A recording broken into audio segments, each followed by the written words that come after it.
Mr. Klein, and I'm now pleased to introduce our distinguished private witnesses. Eric Farnsworth is Vice President of the Council of the Americas and is no stranger to my subcommittee, having given excellent testimony many times previously. Dina Siegel-Van is Director of the Latino and Latin American Institute of the American Jewish Committee. She does great work, and I rely on Dina a lot. Douglas Farah is Senior Fellow for Financial Investigations and Transparency at the International Assessment and Strategic Center. Welcome. Mohsen Milani is a Professor and Chair of the Department of Government and International Affairs at the University of South Florida. Welcome. And last but not least, Norman Bailey is a consulting economist at the Potomac Federation. Dr. Bailey previously testified at our Western Hemisphere Subcommittee hearing on Venezuela in July 2008. Welcome back. Thank all of you, and we'll start with Mr. Farnsworth. Let me say, as I always do, that you have 5 minutes each. Could you please, it would be helpful if you could summarize your testimony, and we could enter your actual statements into the record in addition to your testimony. Mr. Farnsworth. Thank you, Mr. Chairman, and thank you for your generous comments. Good afternoon to you and to the members of the subcommittees. If I can, I'd like to give you the bottom line first.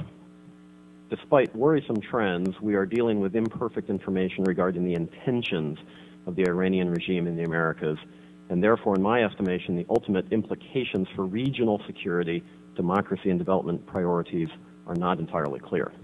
But what is clear is this: nations that disrespect democratic principles in the Americas tend also to be nations that offer aid and comfort to global actors who reject the norms of the international system.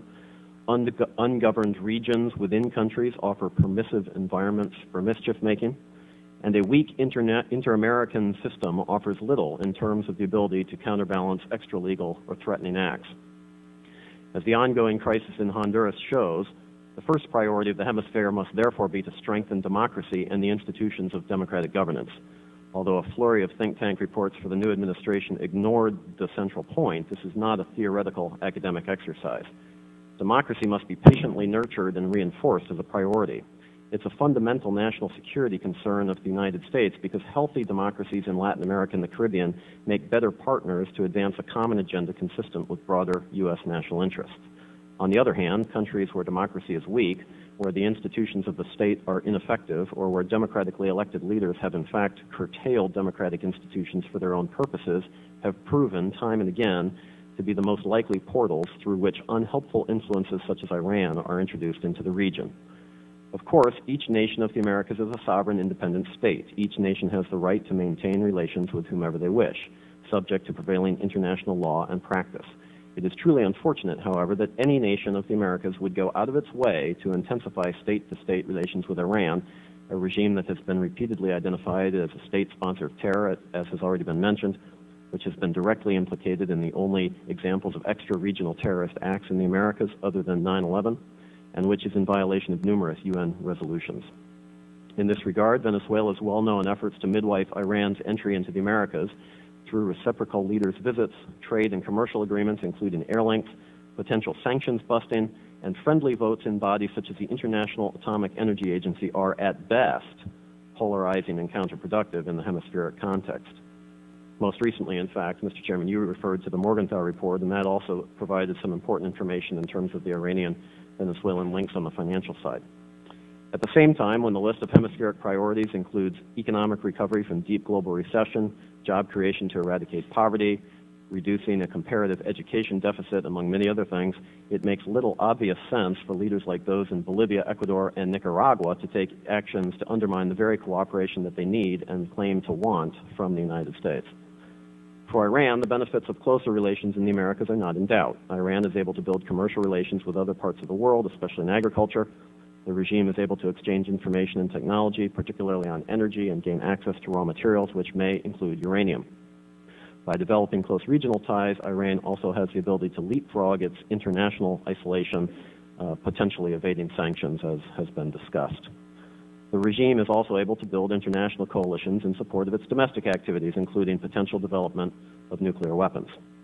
By expanding its diplomatic representation, Iran has enhanced its intelligence capabilities while outreaching, should it choose to do so, to non-state actors and affinity organizations which may be working to raise funds through drug trafficking and other means in the Western Hemisphere for certain activities in the Middle East, or which may be building their own extra-legal capabilities in the Americas. With this in mind, the pending visit of Iran's president to Brazil next month is of potential concern because Brazilians' engagement with Iran will give a political boost to the Ahmadinejad regime, even as the international community seeks in Vienna to find a solution to the nuclear non-proliferation dilemma.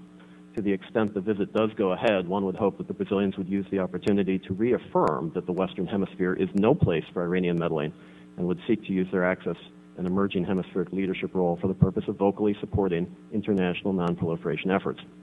And Mr. Chairman, I appreciated your comments about the pending nomination of Tom Shannon as well. I think it's important to have an active ambassador in Brazil to make exactly this point.